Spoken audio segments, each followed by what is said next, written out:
Jo. Evo, malo se je začelo dogajati v NBA-ju, neki free agenti oziroma neke menjave so že tukaj, malo se dogaja, malo je tudi zanimivo pri Lakersih, niso še nič konkretnega nabavili, da tako rečem, ampak hej, mogoče pa LeBron James več ne bo LA Laker. Ja, čisto možno. Zdajle, zakaj?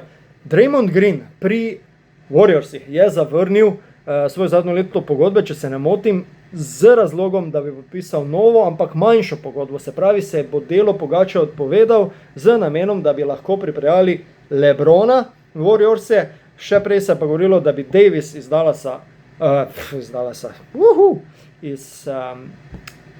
Washingtona prišel v Warriorse. Se pravi, potem imeli Curryja, Greena, LeBrona in pa Davisa.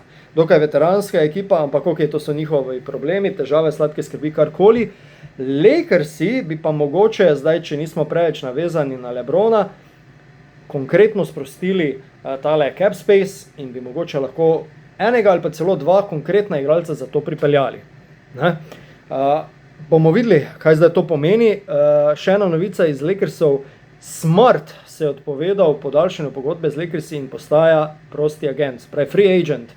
Kar je mogoče malo presenečenje, njegova pogodba sicer ni bila tako bogata, še nekaj malega prostora več za Lakers bomo videli. No, v glavnem, Ayton je podaljšal oziroma je izkoristil klauzulo v pogodbi, da podaljša za nekih 8 milijonov, ampak mogoče je to lahko kakšna roba za prodajo Lakerse vnaprej. Zdaj lahko v bistvu ga prodajo na nek način oziroma ga menjajo, kakorkoli. Zanimive situacije, vsekakor. Lakersi so še vedno dejavni na tržišču, omenja se Tyler Hero, omenjajo se neki centri, še vedno nič konkretnega, ampak zdaj zakaj še menim, da je LeBron že končal z Lakersi? Zanimivo postaja. Do naslednjič, oziroma vkolikor ste tukaj novi, da ne zamudite podobnih analiz oziroma informacij, vabljeni, da se naročite na moj kanal. Lakersi naj bi želeli vzpostaviti stik z LeBronom, on pa jih nekako zavrača oziroma potiska na stran. Zdajle naj bi takoj po koncu sezone oziroma ko je New York osvojil prvenstvo, kontaktirali Lakersi agenta LeBrona Jamesa. Naj bi prišlo do nekega sestanka, nič konkretnega. Zdajle vnovič so želeli kontakt spostaviti z LeBronom, nazadnje naj bi bil na golfu, naj ne bi imel časa. Se pravi, vztrajno izmikanje LeBrona Jamesa je po mojem mnenju že nek znak, da se vendarle kralj James, kot ga mnogi imenujejo, oziroma se imenuje sam, naj ne bi želel vrniti v Lakerse.